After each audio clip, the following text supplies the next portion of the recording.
Capítulo 3 A Viagem do Rei. O que fazia Eustáquio parecer tão encardido e desalinhado era o esplendor do ambiente. De uma brecha da montanha, a luz do sol poente jorrava sobre a relva lisa. Do outro lado da relva, com seus cataventos cintilando, erguia-se um castelo de numerosas torres, o mais belo que Gil já havia visto. Perto ficava um cais de mármore branco. Amarrado a este, um navio alto, com o castelo de proa e a popa empinados, todo dourado e carmesim, com uma grande bandeira no mastro central e flâmulas no tombadilho. Escudos prateados enfileiravam-se no cais. A prancha de embarque fora colocada e um velho preparava-se para subir a bordo. Usava luxuoso manto escarlate, deixando entrever a malha de prata. Tinha na cabeça uma pequena coroa de ouro. A barba cor de lã quase batia-lhe na cintura. Mantinha-se firme, apoiando a mão no ombro de um senhor ricamente vestido, mais novo que ele. Muito velho e frágil, parecia que uma lufada de vento poderia carregá-lo, e trazia os olhos marejados. Na frente do rei, que se virara para falar ao povo antes de embarcar, havia uma poltrona sobre rodas, atrelada a um burrinho pouco maior que um cachorro. Sentado na poltrona, havia um anãozinho gordo, vestido com o mesmo luxo do rei. Por ser muito gordinho e estar refecelado entre almofadas, parecia uma trouxa de peles, de seda e veludo. Era tão velho quanto o rei, porém mais saudável e animado, de olhos espertos. A cabeça, sem um fio de cabelo, lembrava uma grande bola de bilhar banhada pelo crepúsculo. Mais atrás, os nobres postavam-se num semicírculo com roupagens e armaduras dignas de se ver. Lembravam mais um canteiro de flores do que gente. Mas o que fez Gil abrir mesmo a boca e arregalar os olhos foi o próprio povo. Se é que povo é a palavra certa, pois só 1 em 5 era gente humana. Os outros eram criaturas que não vemos em nosso mundo. Faunos, sátiros, centauros. Gil havia visto aquelas figuras em livros. E havia também anões e uma porção de animais que ela conhecia bem. Ursos, castores, toupeiras, leopardos, camundongos, numerosos pássaros. Pareciam, entretanto, algo diferentes dos animais que conhecemos por esses nomes. Alguns eram bem maiores. Os camundongos, por exemplo, erguiam-se nas patinhas traseiras e mediam meio metro de altura. Mas não só por isso pareciam diferentes. Pela expressão de suas caras, via-se que sabiam falar e pensar como nós. Que coisa, pensou Gil. Quer dizer que é tudo verdade? Mas será que são amigos? Acabara de observar nos arredores uns 2 gigantes e outras criaturas que não sabiam que eram. Foi quando se lembrou de Aslan e dos sinais. Eustáquio! Cochichou, agarrando-lhe o braço. Eustáquio, rápido! Está vendo algum conhecido seu por aí? Ah, você de novo? Disse Eustáquio, com desagrado. Tinha certa razão para isso. Será que não pode ficar quieta? Quero escutar. Deixe de ser pateta, Eustáquio. Não há tempo a perder. Não está reconhecendo aqui nenhum velho amigo? Porque você tem que ir falar com ele imediatamente. Não estou entendendo nada. Foi Aslan, o leão, que mandou, disse Gil aflita. Estive com ele. Ah, esteve com ele. E o que ele disse? Disse que a primeira pessoa que você ia ver em Nárnia era um velho amigo e devia falar com ele imediatamente. Acontece que não há nenhum conhecido meu aqui. Aliás, nem sei ainda se isso aqui é Nárnia. Pensei que você já tivesse estado aqui antes. Então pensou errado. Pois fique sabendo que você me disse... Pelo amor de Deus, vamos ouvir o que eles estão dizendo. O rei falava com o anão, mas Gil não podia ouvir o que dizia. Pelo jeito, o anão não respondeu, apesar de sacudir a cabeça várias vezes. O rei ergueu a voz e dirigiu-se a toda a multidão. Mas sua voz era tão velha e trêmula que ela entendeu pouquíssimo. E ainda por cima ele falava de pessoas e lugares desconhecidos. Terminado o discurso, o rei inclinou-se e beijou o anão nas duas faces. Reergueu-se, levantou a mão direita como se abençoasse o povo e subiu para o navio com passadas incertas. Os nobres demonstravam grande emoção, agitavam-se lenços e ouviam-se soluços por todos os lados. A prancha foi recolhida. Trombetas soaram na popa e o navio afastou-se do cais. Bem, agora, disse Eustáquio, mas não prosseguiu, pois naquele instante uma coisa branca. Gil imaginou que fosse um papagaio de papel. Veio planando e pousou aos seus pés. Era uma coruja branca, enorme, da altura de um anão, de bom tamanho.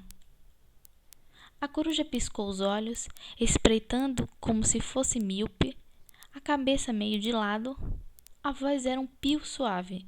Tuhu, tuhu! Quem são vocês? Meu nome é Eustáquio. Esta é Gil. Poderia ter a gentileza de dizer onde estamos? No reino de Dárnia, no castelo real de Cair Paravel. Foi o rei que embarcou agora mesmo? Tuhu, tuhu! Confirmou a coruja, balançando a cabeça com tristeza. Mas quem são vocês? Há alguma coisa meio encantada em vocês. Eu os vi chegando, voando. Estavam todos tão entretidos com a partida do rei que ninguém viu. Só eu vi. Fomos enviados por Aslan, falou Eustáquio em voz baixa. Tuhu, tuhu! Exclamou a coruja ruflando as penas. Isso é demais para mim. E tão cedo? Minha cabeça não é muito boa antes do anoitecer. Fomos enviados para procurar o príncipe perdido, informou Gil, que já estava ansiosa para entrar na conversa. Só estou sabendo disso agora, falou Eustáquio. Que príncipe? É melhor que vocês venham falar logo com o Lorde Regente, disse a coruja. É aquele lá, sentado na carruagem com o burrinho. É Trúpico, o anão. A ave abriu caminho, murmurando para si mesma. Tuhu, tuhu! Não consigo pensar com clareza, é cedo demais. Qual é o nome do rei? Perguntou Eustáquio. Caspian X, respondeu a coruja. Gil não entendeu porque Eustáquio levou um grande susto e ficou como se sentisse mal. Não houve tempo de fazer perguntas. Já estavam perto do anão, que recolhia as rédeas, pronto para retomar ao castelo. Os nobres, dispersos, seguiam em grupos na mesma direção, como depois de um jogo de futebol. Tuhu! Alô, Lorde Regente! Chamou a coruja, abaixando-se um pouco e levando o bico para perto do ouvido do anão. Ei, que é que há? Perguntou o anão. 2 estrangeiros, senhor, respondeu a coruja. Escoteiros? Que história é essa? Estranhou o anão. Só estou vendo 2 filhotes humanos. Que desejam? Meu nome é Gil, disse a menina, adiantando-se, doida para explicar a importante missão que os trazia. O nome da menina é Gil, disse a coruja, na voz mais alta possível. Que história é essa? Ardil? Quem fez o ardil? Não, meu senhor, não há nenhum ardil, é uma menina, o nome dela é Gil.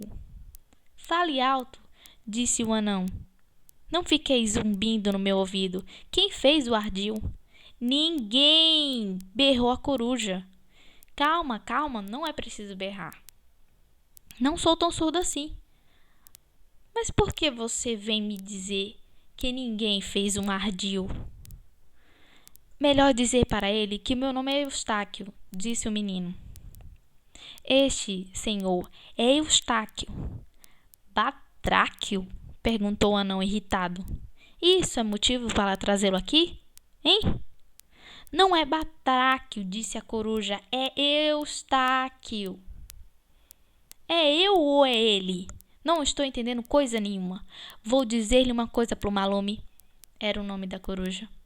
Quando eu era moço, aqui neste país, os animais falantes sabiam falar de verdade. Não era esse blá blá blá confuso. Isso não era permitido, entendeu? Urnos, traga minha corneta acústica. O pequeno fauno, que permanecera o tempo todo quietinho ao lado do anão, estendeu-lhe uma corneta de prata. Parecia aquele instrumento musical chamado serpentão, pois o tubo tinha de ser enrolado no pescoço do anão. A coruja, ou Plumalume, cochichou para as crianças. Minha cabeça agora está ficando melhor. Não digam nada a respeito do príncipe desaparecido. Explicarei para ele depois. Agora ia dar tudo errado. Tudo. Tuhu. Bem, disse o anão. Se tem alguma coisa razoável para falar, Plumalume, pode começar. Respire fundo e procure não falar depressa demais. Com o auxílio das crianças e a despeito de um acesso de tosse do anão, Plumalume explicou que os estrangeiros haviam sido enviados por Aslan em visita ao reino de Nárnia. O anão logo olhou para eles com uma nova expressão. Enviados pelo próprio leão? Disse ele. E vieram daquele outro lugar, além do fim do mundo, não é? Exatamente, meu senhor, berrou Eustáquio na corneta. Filho de Adão e filha de Eva, é ou não é? Mas como no colégio experimental não se falava em Adão e Eva, Gil e Eustáquio não souberam o que responder.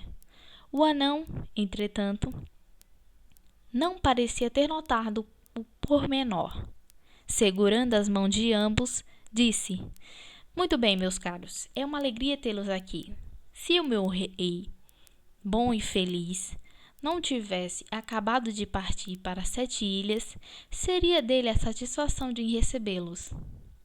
A presença de vocês teria devolvido a mocidade ao meu senhor, pelo menos por um instante, um pequeno instante. Bem, já está passando da hora de jantar. Vocês me dirão o que desejam para a reunião do conselho amanhã de manhã. Plumalume, providenciem aposentos e roupas próprias e mais o que for preciso para os nossos convidados de honra. Além disso, Plumalume, chegue aqui. O anão colocou a boca perto do ouvido da coruja, pretendendo falar em segredo, mas, como acontece em certos surdos, não dominava o volume da sua voz, e as crianças ouviram o que disse. Providencie também um banho caprichado para eles. Depois disso, o anão tocou o burrinho na direção do castelo, também muito gordo. Partiu numa pisada que ficava entre o trote e o bamboleio. O fauno, a coruja e as crianças seguiram um pouco mais devagar. O sol escondera-se e o ar começava a ficar frio. Atravessaram a relva e um pomar na direção do portão norte de Cair-Paravel, onde estava aberto. Dentro estendia-se um pátio gramado. Viam-se luzes nas janelas do grande salão à direita e de outras salas à frente. Uma jovem muito simpática foi chamada para cuidar de Gil. Não era muito mais alta do que a própria e bem mais magra, embora fosse totalmente desenvolvida. Conduziu a menina para um quarto redondo numa das torres, onde havia uma banheira embutida no chão, madeiras perfumadas queimando na lareira e um candeeiro pendurado na abóbada do teto por uma corrente de prata. A janela dava para o oeste do estranho reino de Nárnia, e Gil ainda viu reflexos do sol poente fugindo atrás de montanhas distantes. Ansiava por novas aventuras, sentindo que mal tinha começado. Depois de tomar banho, pentear os cabelos e vestir as roupas que lhe foram separadas, que além de bonitas eram perfumadas e faziam barulhinhos gostosos quando ela se movimentava. Gil teria voltado à janela deslumbrante, mas foi interrompida por uma pancada na porta. Entre! E quem entrou foi Eustáquio, muito bem lavado e magnificamente vestido com os trajes de Nárnia, dos quais, aliás, parecia não gostar muito. Jogando-se numa cadeira, disse, meio zangado: Até que enfim, estou há um tempão procurando você. Bem, agora já me achou. Não é formidável, Eustáquio? Não dá nem para falar. Por um instante ela havia esquecido os sinais e o príncipe desaparecido. Ah, acha isso? Pois acho que o melhor era a gente não ter vindo, replicou o menino. Mas por quê? Não aguento ver o rei Cáspio assim, velho e decrépito. É apavorante. Mas por que você sofre com isso? Você não pode entender. Não pode. É claro, esqueci de contar-lhe que este mundo tem um tempo diferente do nosso. Troque isso em miúdos. O tempo que a gente passa aqui não leva tempo em nosso mundo, entendeu? Vou explicar melhor. Mesmo que fiquemos aqui durante muito tempo, quando voltarmos para o colégio será o mesmo momento em que saímos de lá. Que falta de graça! Não amole. Quando você estiver em casa, em nosso mundo, não saberá quanto tempo está passando aqui. Pode ser uma par de anos em Nárnia e um só ano na Inglaterra. Os meus primos explicaram tudo para mim, mas banquei o bobo e me esqueci.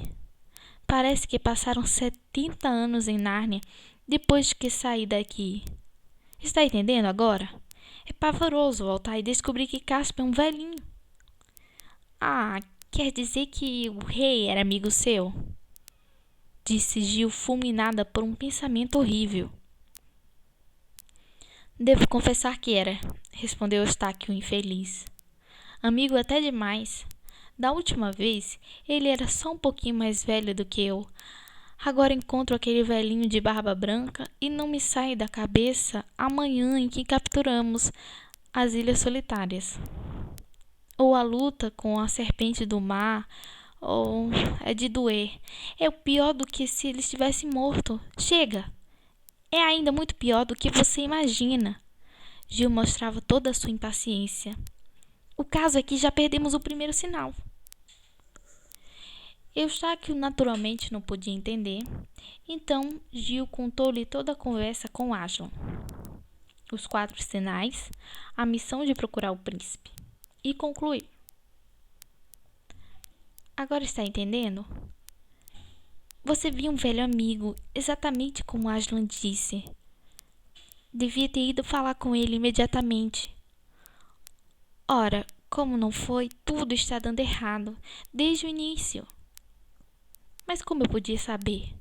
Muito simples. Se tivesse prestado atenção quando eu tentei falar, estaria tudo certinho.